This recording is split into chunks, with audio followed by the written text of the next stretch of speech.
So the flag behind me is not a cocktail flag, it's actually one of the banners of the Hussites, an early Protestant sect of Christianity that arose in late medieval Europe and were largely famous for their use of armies that consisted mainly of gun-toting infantry. You see, the Hussites followed the teachings of a Bohemian theologian, Jan Hus, who taught, among other things, that all Christian people should be able to consume both elements of the Eucharist, or communion as it's sometimes called.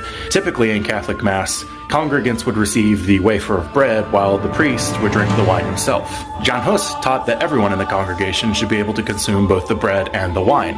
Now the Latin word for chalice, such as the cup that the communion wine would come in, is calix, and the Latin word for both is utraque.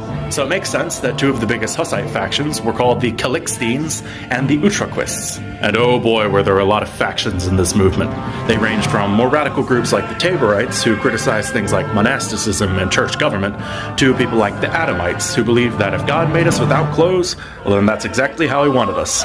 But anyway, the appearance of this heretical group caused a lot of people in Europe to freak out. King Henry V of England freaked out because he was already dealing with the Lollards, an early Protestant faction, who were beginning to slowly build correspondence with the Hussites.